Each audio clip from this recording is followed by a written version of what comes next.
Top skills for purchase engineer. Hello everybody, आज हम बात करने वाले हैं परचेज इंजीनियर की टॉप स्किल्स के बारे में।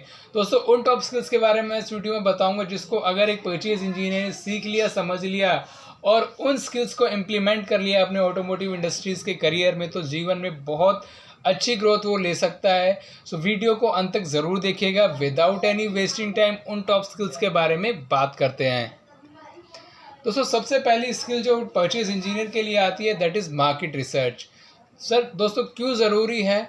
Market research helps to gain the market information oblique cost. दोस्तों, मार्केट रिसर्च से पता चलता है कि मार्केट की इंफॉर्मेशन क्या है, क्या कॉस्ट मार्केट में किसी पर्टिकुलर प्रोडक्ट पे चल रहा है। दोस्तों, बात करते हैं दूसरी स्किल के बारे में, दैट इज़ नेगोशिएशन। नेगोशिएशन दोस्तों कॉस्ट के टर्म्स में भी हो सकती है, परफॉर्मेंस की टर्म्स में हो सकती है, क्वालिटी की टर्म्स में हो सकती है। कॉस्ट की टर्म में दोस्तों, cost negotiation required to achieve lower price.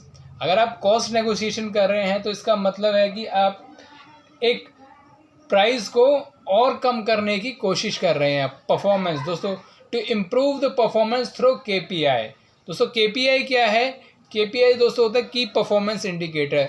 की परफॉर्मेंस इंडिकेटर किसी भी सप्लायर का निकाला जाता है दोस्तों जब उसमें इंक्लूड होता है दोस्तों एक सप्लायर की डिलीवरी परफॉर्मेंस, एक सप्लायर का रिजेक्शन पीपीएम।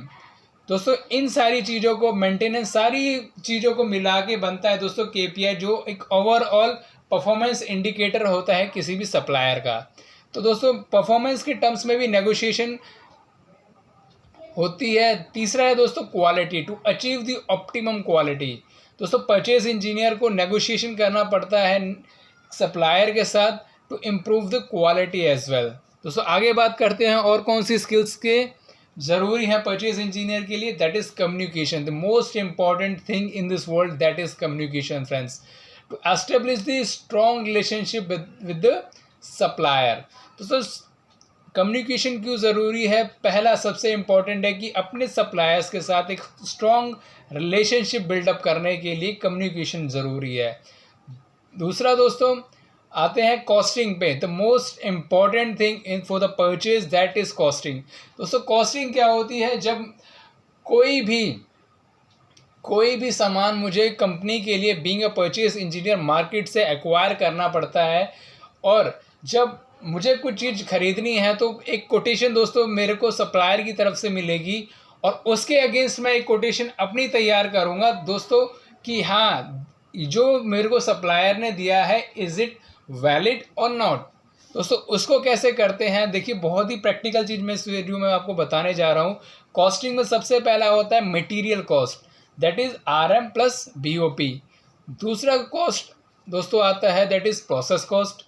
तीसरा आता है दोस्तों कमर्शियल बोले तो profit 10%, rejection 2% and ICC that is inventory carrying cost 3%। थोड़ा ब्रीफ में बात करेंगे दोस्तों इसमें कि प्रोसेस कॉस्ट क्या होती है। किसी भी पार्ट को बनने का जो प्रोसेस होता है, लेट्स सपोज एक शीट मेटल प्रोडक्ट है जिसमें मेरा ब्लैंकिंग होना है, डिबरिंग होना है, पंचिंग होना है, बेंडिंग होना है, फॉर्मिंग होना है, उसके बाद कहीं मिग वेल्डिंग उसमें होनी है। तो हर एक प्रोसेस का क्या कॉस्ट आएगा वो चीज़ उसमें ऐड ऑन होती रहती है। तीसरा कमर्शियल में दोस्तों आता है प्रॉफिट।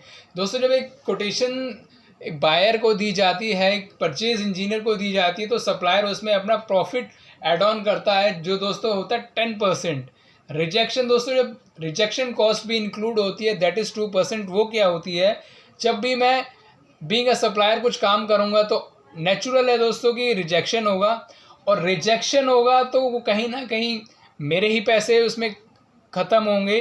तो उस रिजेक्शन के मैं ऑलरेडी, जब मैं एक बिज़नेस स्टार्ट करता हूँ एक परचेज के साथ, मैं ऑलरेडी उस रिजेक्शन कॉस्ट को दोस्तों at the time of a quotation finalisation मैं उसको ले लेता हूँ।